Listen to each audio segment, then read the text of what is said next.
My breast isn't getting caught in this thing, right? Okay. Thread here. Shit. Yeah, got scissors. 95, protect your fuel system, boy. High mileage and performance, boy. Guy Oil Super 95 gasoline gives you more. Election official. Dip the first joint of your right index finger in the ink provided and place the ballot paper in the ballot box that is there for this purpose. You would then have to peacefully depart the polling station.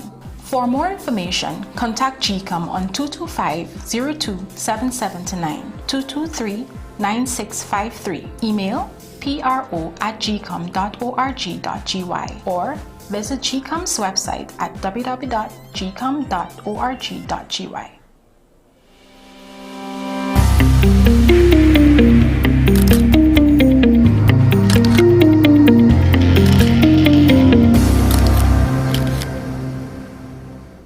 Good afternoon. Welcome to another episode of the Vantage Point. I'm your host, Tamika Garnett. This afternoon, we're going to be sitting down with Mayor of Georgetown, Mr. Ubraj Narine, to speak a little bit about some of the affairs of the Georgetown Mayor and City Council.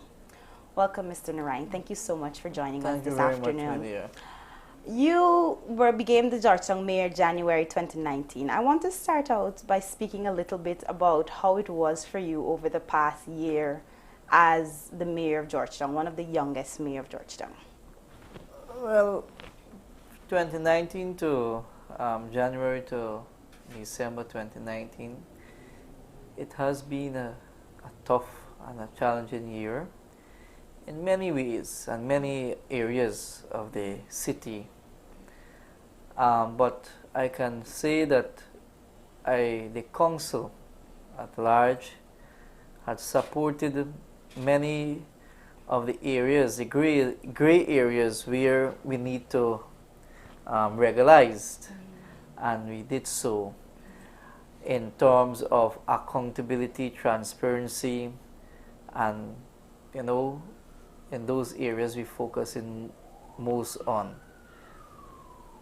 But I can say that for the council moving forward, we are trying our utmost best to deliver to the people of Georgetown. There are a lot of challenges still.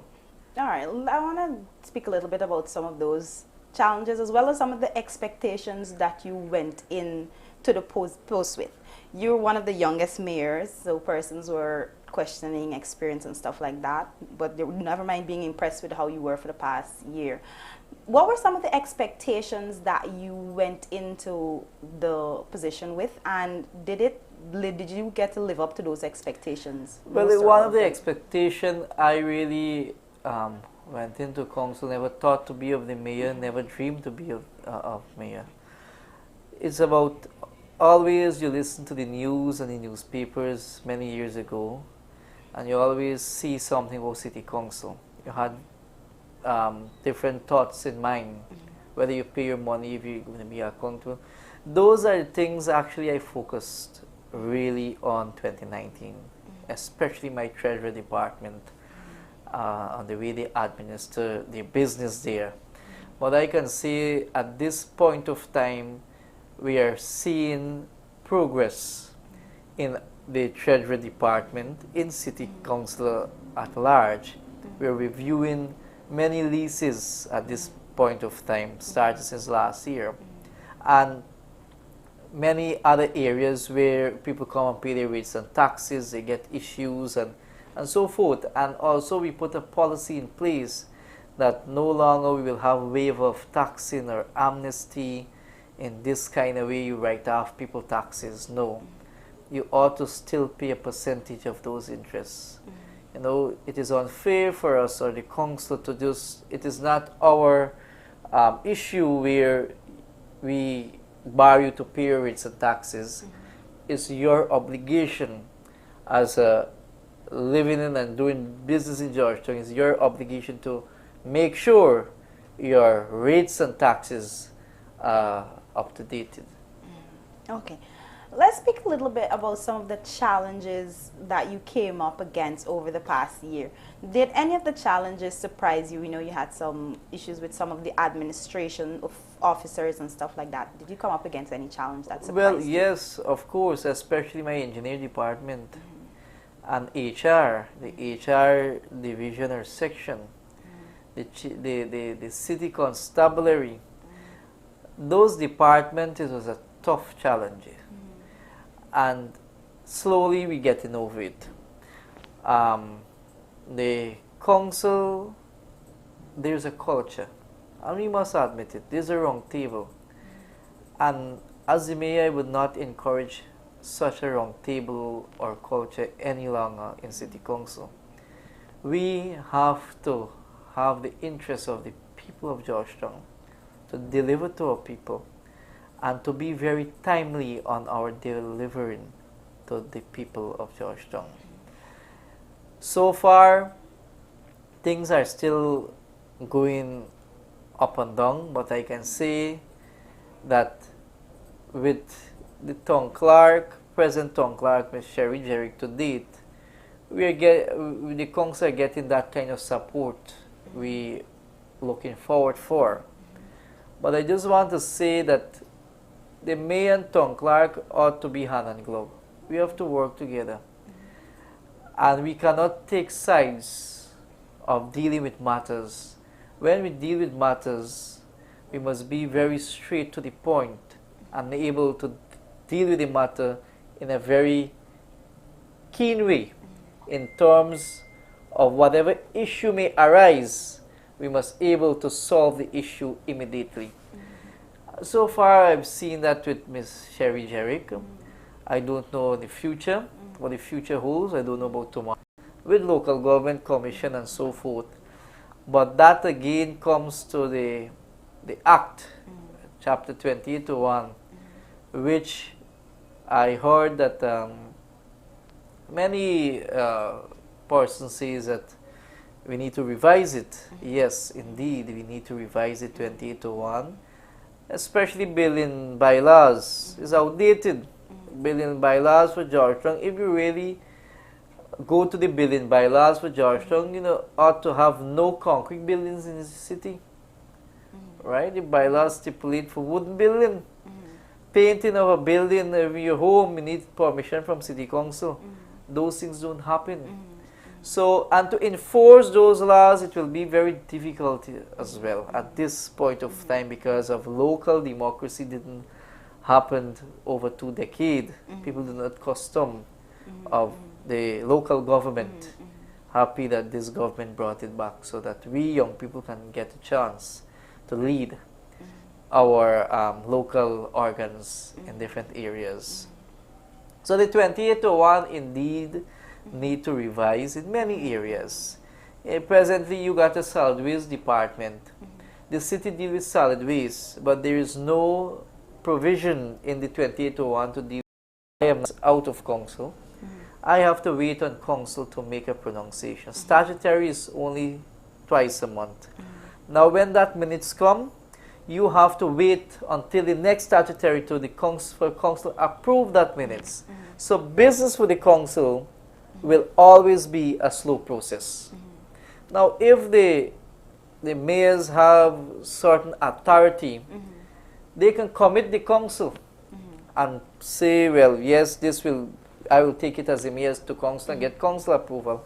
Those are systems need to put in place. If I give an instruction to the town clerk, whoever so be it, I'm not speaking about Georgetown alone.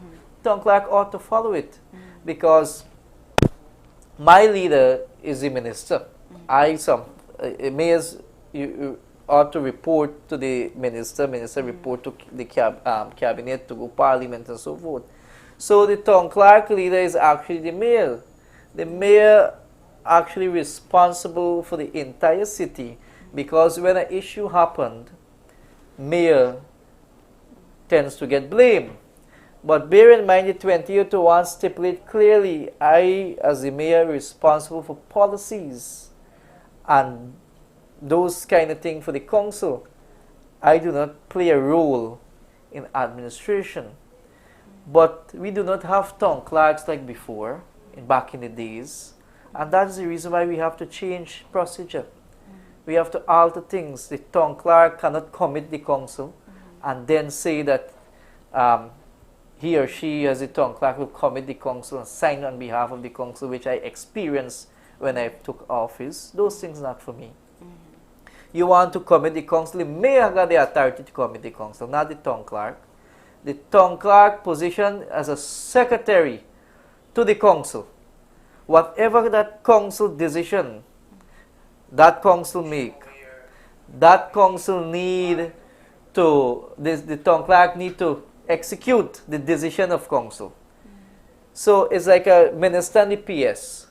The PS who mandate things or being that point person or the permanent secretary, which we call it, to the minister, is similar something like town clerk and mayor.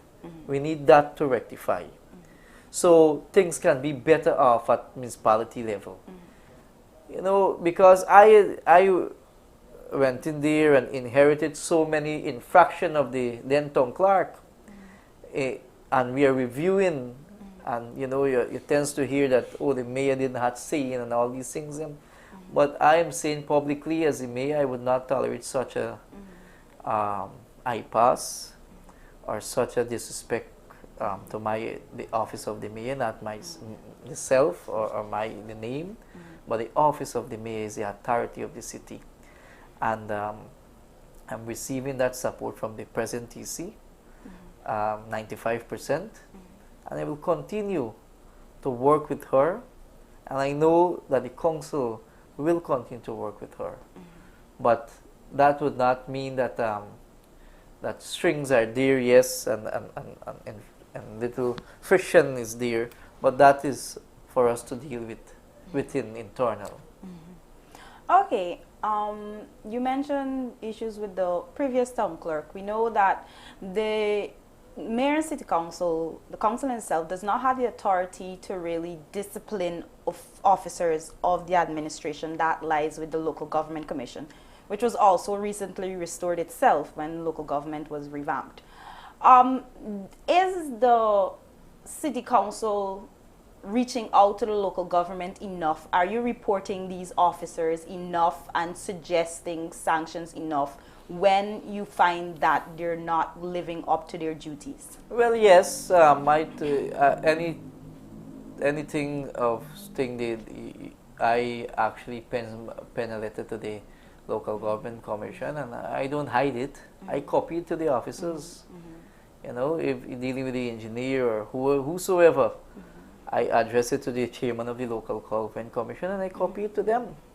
I copy it to the chairman of the HRM committee, the deputy mayor. All of these people receive copies because I'm fear of anything, because I believe in transparency, accountability. I believe in a clean slate, because I believe Georgetown have been carrying a burden for many years, and we, as young people, young leaders, a young council, need to put a stop to it. Okay, in terms of the process of the officers being sanctioned, is it that I know you guys recently carried out a no confidence motion against the chief constable, and he was eventually terminated. Will we be seeing similar things in terms, not necessarily a termination, but sanction against the other officers? You know, last year you had a lot of issues with the city engineer, but nothing has really come, no sanctions, no suggestions of anything against him. Will we see more things against officers? You have to remember that the council also got a role to play. Councillors are the directors of the city. You have directors, elected directors. And in terms of those things, like the no confidence motion, I hear a lot of people make mention, oh, the mayor. As the chairman of the meeting, if two councillors bring before me a no confidence, I as the mayor ought to entertain it. It's either it carry the majority vote, or it, you know, it's similarly like what happened in the National Assembly. Similar thing at council. And if you carry the full vote, you get the majority, that now has to table before the local government commission, and they will deliberate and ask questions and also give the officer a hearing. You cannot just send someone home just like that. You need to give them a hearing, and that is what exactly took place with the Local Government Commission. And when we get the letter, the Chief Constable was terminated. Again, in my humble view, the council had done something even good for that officer have been sent off. It's like early retirement. You give the benefits, you give everything. It's just clear the way so that we can able to evolve in a different era or direction to move forward with the city. Because we don't want to victimize anyone. We are not there for that. We are not there to pressure anyone, but do the council work. Execute the decision of council, and if something something is going wrong, come to us. Let us know. Mr. Mayor and councillors, we need to fix it so that transparency can happen here. This is what I expected from officers and administration. I'm not there to send anyone home or to nail anyone. That is not my vision at all. I am there to work with them collectively so that we can move forward with the city. But if councillors feel that the officer is not executing and doing the right thing, they're free to do whatever. It is there before the council. Carry a majority vote. It's my duty to entertain it. I cannot say I'm not higher or bigger than the laws of the 28 to 1. It's my duty to entertain it. All right. I want to change course a little bit and speak about some of the developments in the city over the past year. We've seen a lot of changes in terms of, garbage was a big issue that's been cleared up. But something that a lot of persons have spoken about is the improvements at the markets. We know Border recently got a full facelift as part of the Georgetown restoration program. Can you tell us a little bit about that and the other market? I think was the East Rumpelt market. Well, it's 4 markets actually. We receive. We are currently doing work. Border Market, Kitty Market, Albaistong Market, and East Rumpelt Market. Those markets, yes, have been due for a very long time, and with the help of the government and the Honorable Minister Bolkan, we was able to receive those help to restore the glory of those markets. But I know there are many other areas we need to focus on. Those things can't happen overnight. For example, the garbage. The garbage situation in this city, we can do far way better. But the culture of our people, our business communities, bus drivers, car drivers, we all have a role to play. And if we play our right role in terms of garbage situations, the city would not have been in this kind of condition with garbage. So we all got a role to play. The mayor, whether the administration, the solid waste department, we can't do it alone. Because you find you clean a section and next few morning you go back, there's a heap of garbage. Who put it there? It can't be an alien or someone from space come and put it there. It is me and you who have to play that vital role to ensure that our city keep clean. Okay. The council is currently in the process of crafting the 2020 budget.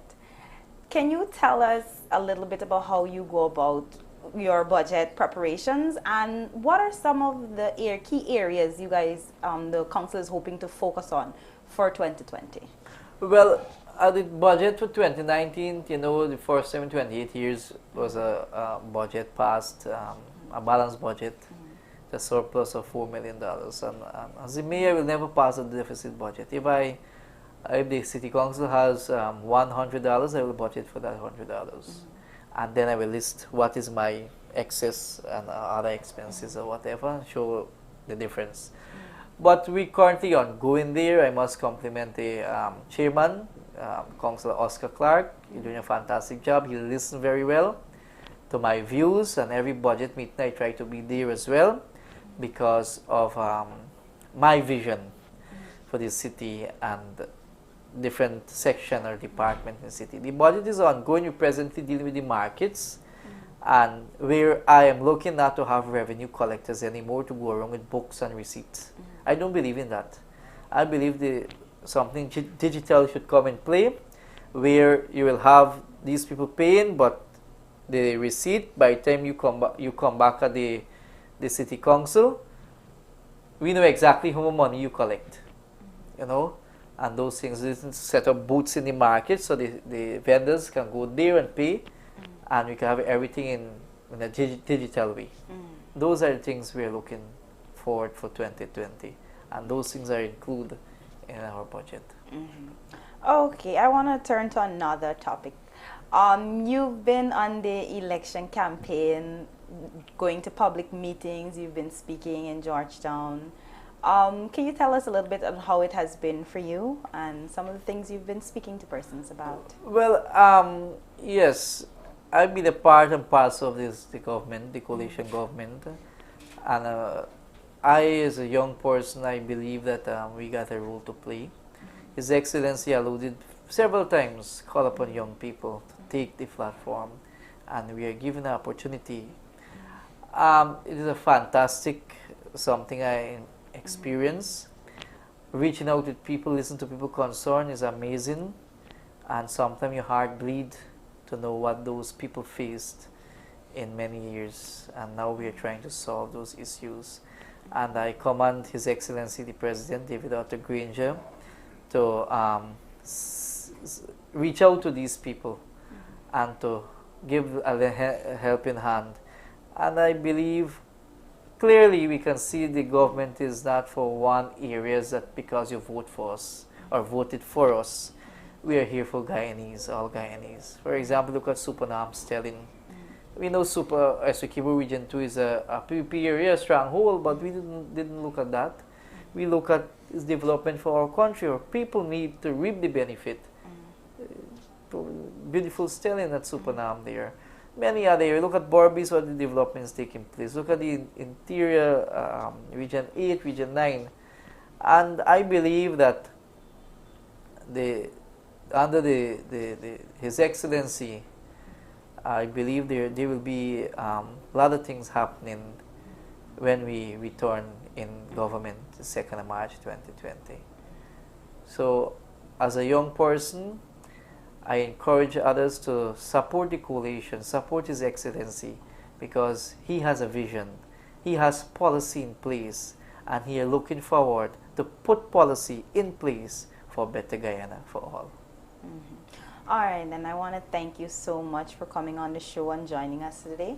And thank you, viewers, for joining us on Vantage Point. And do tune in tomorrow for another episode.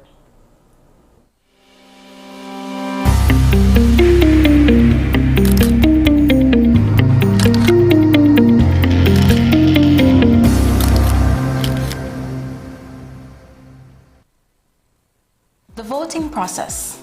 Once you have been identified as the elector you claim to be, you would be given a ballot paper that is stamped at the back, top and bottom halves in your presence. On the ballot paper, provision is made for you to vote twice.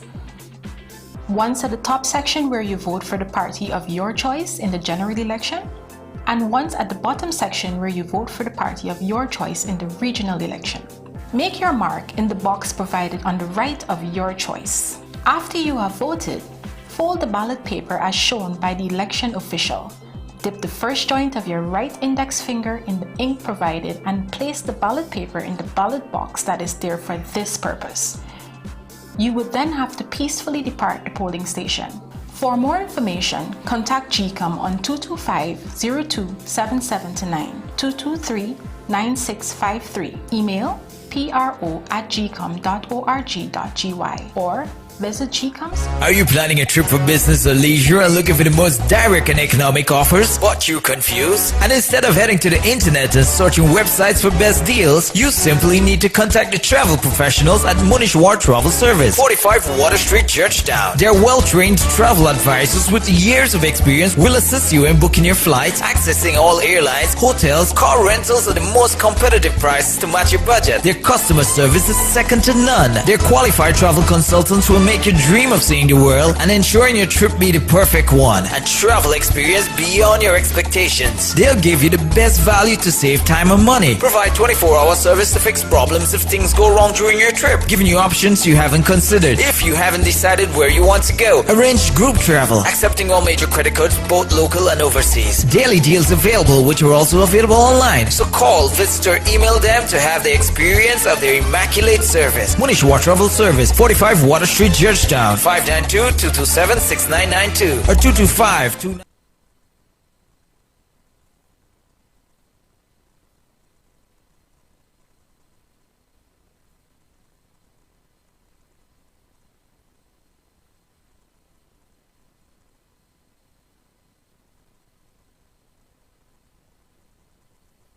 Fuel it up and drive, super 95. Tune up. Fuel it up and drive, super 95. Tune up. Protect your fuel system, boy. High mileage and performance, boy. Guy Oil's Super 95 gasoline gives you more reasons to drive and is available at 56 service stations nationwide. For affordable price, high performance, and high mileage, choose Guy Oil's Super 95 gasoline. Fuel it up and drive.